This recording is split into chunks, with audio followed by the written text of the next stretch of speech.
What's up everyone, welcome back to a brand new video. Today, we're going to be talking about everyone's favourite character now, apparently. I've been doing some kind of, just talking to people about Resident Evil, like I do on a daily basis. And, the topic always comes up, who's your favourite character in the series? Because, if you've played the series, you'll know that there's a lot of vast cast. There's a big cast of characters in the games. You got Chris, Jill, Leon, Claire, Rebecca, Ada, like the list goes on for a long time. And you're always asking someone always says, oh, Claire's my favourite, Chris is my favourite, Leon's my favourite. Leon is actually my favourite as well, personally. But that conversation does kind of take a different turn nowadays, You ask people who their favourite characters are, and some people, and this is not like a small amount of people, this is a vast amount of people will say Ethan. And that is a kind of a shock to hear. And we're going to go over why it's such a shock to hear, and then kind of why, it makes sense that people like him now. Because after the events of Village, people's likeness of him skyrocketed. And for me too, he's amazing. He's one of the best characters in the series now, personally. Personally, I would agree. Top 3 for sure. I don't think anyone's going to beat Leon for me, but Ethan's a number 2, that's for sure. And he's really good now. But today we're going to go over why people think that. Why people didn't think he was that good at first. And then going to go over why people think he's amazing now. So without any further ado, leave a like if you're interested. Leave a like if you like Ethan. And let's go. Okay, so first we have to wind the clocks back a few years to January of 2017. Which feels like a long time ago now. But what's important about that is this was the full release of Resident Evil 7. The return to form for the series, the game that kind of revived Resident Evil, to say. After the events of 6, and how that was received. And kind of 5 as well, but I still say 5 is one of my favourite games in the series, personally. But they needed to take some time to kind of think about what they were doing. And you know what? They came back with 7 and I was blown away. Everyone was blown away with how good it was. And it is still incredible. It's an incredible game. I play it frequently, even now, all these years later. And I love it. But Resident Evil 7 introduced us to Ethan Winters, a brand new character in the series that no one had ever heard of before. And that's a bold move to make, a new character, completely brand new, new backstory, new things like that. But it didn't really turn out that way for Ethan immediately.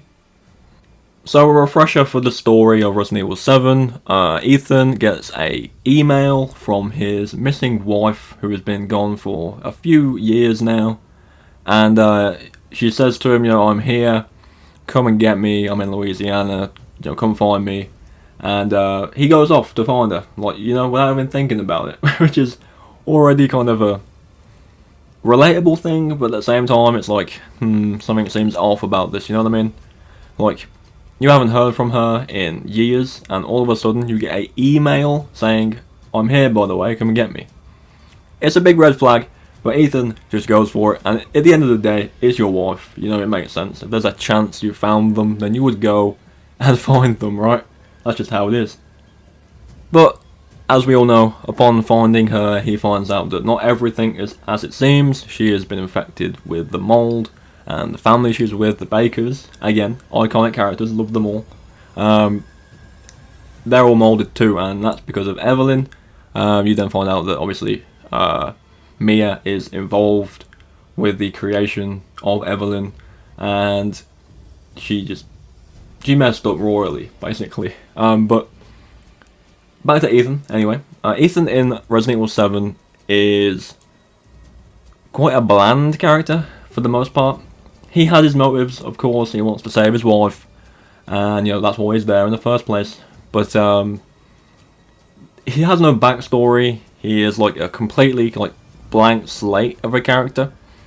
And I believe they did this because way back when there was interviews about 7 about Ethan, they had said that they wanted people to think they were Ethan. They didn't want to put any emotion into the character. Some backstory wasn't necessary. you were seeing through Ethan's eyes, so you were Ethan Winters, essentially. That was kind of the plan they went with. And it did make sense that, because of that, they didn't want to give the character too much of a story, other than the fact that he's there trying to find his missing wife and save her from this infection. Which, it makes sense. I kind of believe it. But at the same time, you just play as Ethan, through the entire game. Apart from the mirror bit, but that's different. You just play as Ethan, and he doesn't really say anything. He has a couple of lines in there that are pretty good. There is some brief kind of small emotional kind of responses to things and stuff like that.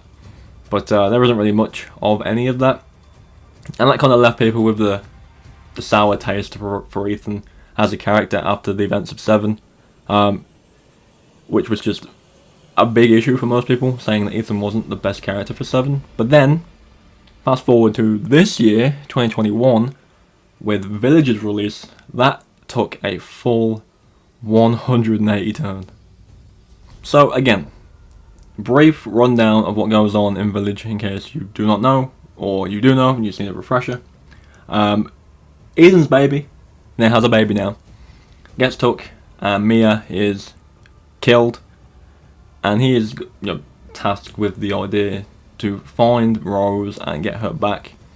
And this already kind of adds a whole depth of personality he was missing in the first game. He is just a dad looking for his kid.